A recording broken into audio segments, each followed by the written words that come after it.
fear. And I want to talk about eliminating fear in your life every day. Every day. Conquering fear daily.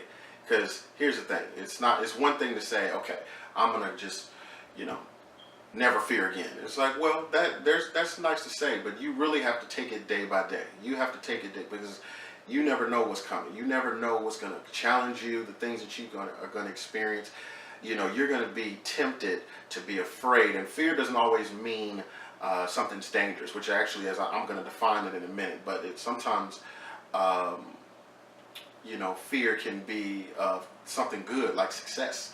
So we can fear fear being blessed, or fear of having a good relationship, or fear of, you know, it's like we can fear good things because we're so not focused, we're so used to dysfunction. It's like we're so used to dysfunction that something new, something good scares us. So I want to talk a little bit about that. Fear is actually defined as an emotion that is caused by the belief that someone or something is either dangerous, likely to cause pain, or is somehow a threat. So that goes back to what I was just saying a minute ago. It's like sometimes we're threatened by success because we're so used to failure.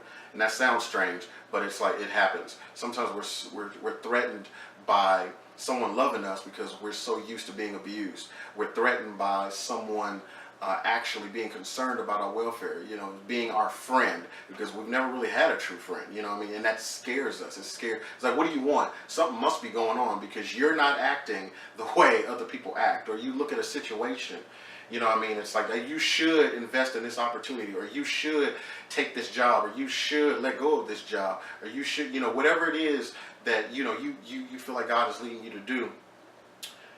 You're afraid to do it because it's like, well, what if this happens? And I want to kind of deal with that because, again, fear is an emotion, but it says that fear is an emotion that is based on a belief that something is going to do you harm, that something is going to go wrong, that something is not going to go the way that you want it to go. It's a belief. And so what has to happen to overcome fear?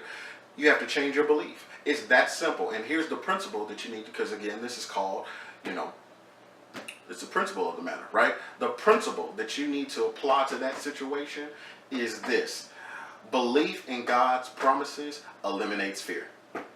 Belief in God's promises eliminates fear. Now, I know that some people are looking at this, that you might not believe in God, and that's your prerogative, but I want to just share something with you. You know, I've asked people before.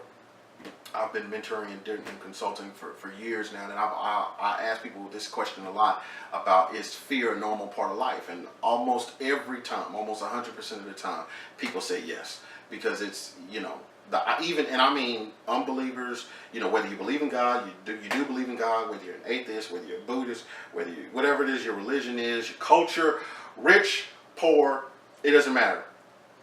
What it is, it's like everyone believes fear is a part of life, right? It's a normal part of life, right? Why?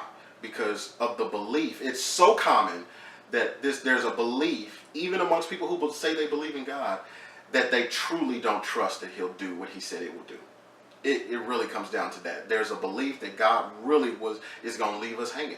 It's like, did I miss it? And then we question ourselves too. It's like, I'm scared that maybe I didn't hear the right thing. I prayed and I felt like God told me this. And it's like, I'm not really sure. And it's like, there's all this fear, you know. And it's common. It's something that we welcome and that we accept as a normal part of our lives, because it's so common, even among those that say they believe in God, say that they trust Him. But even those people, even in their faith, who have been in church and have been Christians and have been walking in the faith for 20, 30, 40 years, still experience fear on a daily basis. Not because they don't believe God is real, but because they don't trust that He will do what He said He will do. There is a difference between me being acquainted with you, me even being in relationship with you, and then me trusting you. It's like, I can be, you know, some of us right now are in relationships with people that we love and don't trust.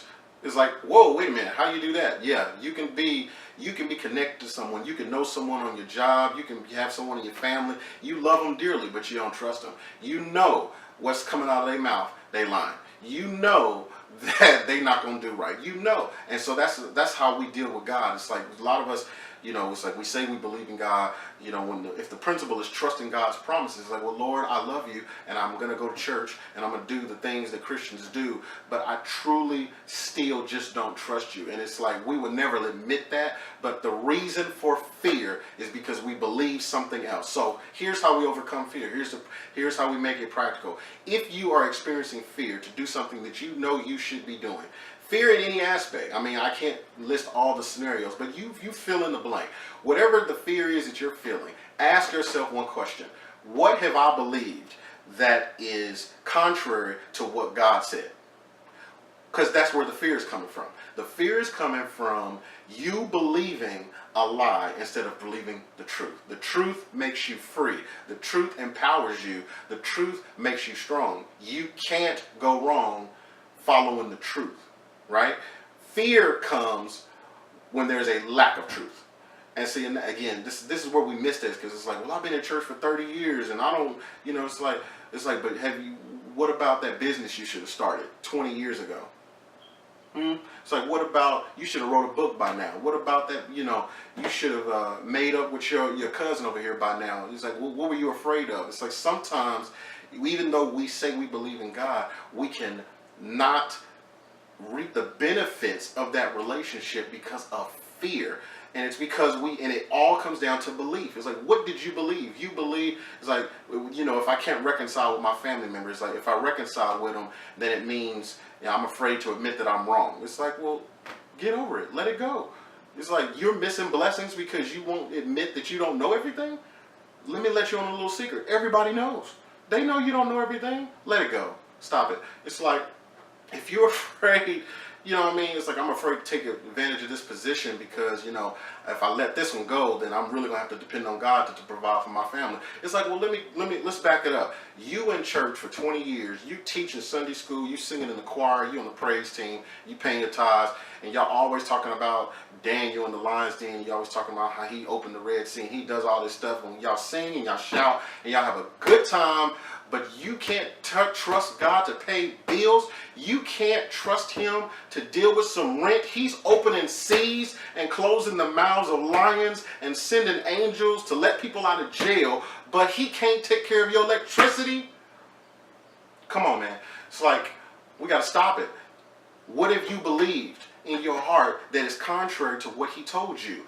You have to trust what he said. If he said it, then you can trust him. God will provide for what he ordained. If he says, go do this, then he will send provision for that. But you have to put yourself in a position. Some of us are like, well, I want to see the miraculous. I want to see, and me included, I want to see God do these great things in the Bible. But it's like, but every time you saw those things in the Bible, somebody was in need.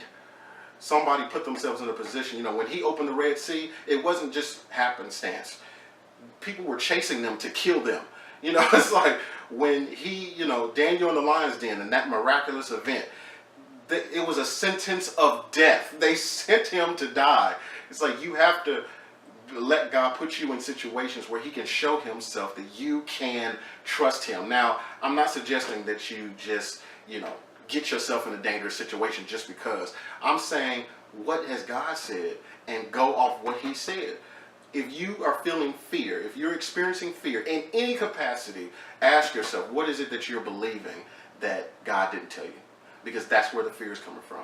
And you are not going to be able to walk in the thing that God has for you until you deal with that belief. It's not about, I cast down fear and we're trying to be deep and spiritual. No. The thing that causes the fear, you're dealing with the emotion. You have to deal with the belief. The thing that caused the fear. What is causing it? What belief, what mindset, what thought did you accept as truth that brought fear in your life? So, again, it's all about the principle of the matter. The principle is, if you trust God's promises, if you trust what he told you, it eliminates fear. And you're going to deal with that every day of your life, all throughout the day. There's always going to be something to try to convince you that God can't do what he said he would do. There's always going to be something that suggests that, you know, you don't have enough. You don't have the resources. You don't have the time. You don't, there's always like this thing where it's lack. I don't have, you know, and of course the scripture says, you know, the Lord is my shepherd. I shall not want. There's nothing that I need that my shepherd, who is a shepherd? A shepherd not only provides for the sheep, but he protects the sheep. He raises the sheep. I mean, there's like, you have to acknowledge, okay, if I trust you, I'm going to trust you with everything. You need to start asking God, increase my faith. Show me those areas where I have claimed to believe you and I really don't. It's like, I love you, but I don't believe you. You know, that's possible. I was like, I can go to church, I can love God, I can do all these things, sing, have a beautiful voice. But there's places in your life you just don't trust him. You don't believe he's going to carry you, which is why you have not stepped out in that place that you should have stepped out in a long time ago. Stop being afraid. Address the belief. Ask God to, if you don't know what it is, ask God, show me what it is. Show me what it is that I have believed that you didn't say. Because if you said this, then I can do it. So be encouraged, family. Principle of the matter, you know, we're going to do this every week. But there's, you know, we need to start walking in the thing that God said we can walk in. We can have what he said we can have. We can be who he said we can be. But we have to believe. We have to trust him. So no more fear. All right, let's get it. See y'all soon.